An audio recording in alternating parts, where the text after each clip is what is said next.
আসসালামু আলাইকুম।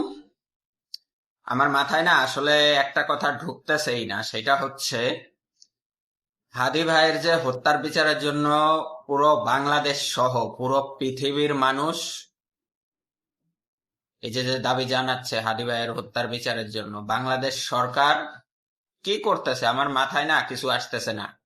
ডিএমপি বলতেছে হাদির হত্যাকারীদের ফিরিয়ে আনা বড় একটা চ্যালেঞ্জ। কিসের চ্যালেঞ্জ? কিসের চ্যালেঞ্জ আমি এই জিনিসটা বুঝতেছি না। সারা বিশ্ব, যেখানে সারা বিশ্বের বড় বড় নেতারা যেখানে বলতেছে হাদি হত্যার সুষ্ঠু বিচার করতে, তারা সাপোর্ট দিচ্ছে, আপনাদের এত কিসের বড় বড় সমস্যা বুঝলাম না আমি। হ্যাঁ, আমি বাংলাদেশের সাধারণ জনগণকে এবং বাহিরের যারা আছেন সবাইকে একটা কথাই বলতে চাই, এই প্রশাসন হচ্ছে কুত্তা লীগের। এই প্রশাসন যদি কুত্তা লীগ না হইতো কোনোভাবেই হাদির খুনিরা ভারতে যাইতে পারতো না। যদি গিয়েও থাকে ভারত থেকে আনা কোনো ব্যাপারই না, যেহেতু অলরেডি কিন্তু ফয়সাল করিম ভিডিও প্রকাশ করছে।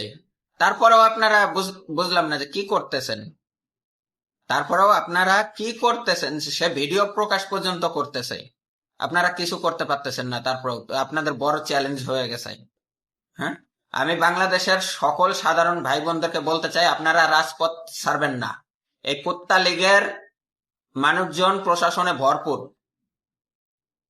বড় বড় যারা এই ধরনের এখন পর্যন্ত কিছুই করে না, এগুলা সব কুত্তা লীগের লোকজন।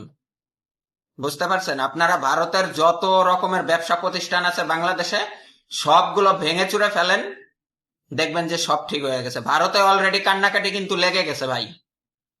বাংলাদেশিরা ভারতে যাচ্ছে না, এই কারণে ভারতে অলরেডি কান্নাকাটি লেগে গেছে। আপনারা ধৈর্য ধরে লাগলে বাংলাদেশের পেঁয়াজ আলু একটু বেশি দাম দিয়ে খান, বাংলাদেশ থেকে কিচ্ছু আসতে দিবেন না। ট্রাক ভরে আসতে গেলে ওই ট্রাকে আগুন লাগাই দেন। হাদি ভাইয়ের হত্যার বিচার না হওয়া পর্যন্ত কোনোভাবেই ছাড় দেওয়া যাবে না। কুত্তা লীগের লোকজন প্রশাসনে ভরপুর, এই জন্য এই বিচার আগাচ্ছে না।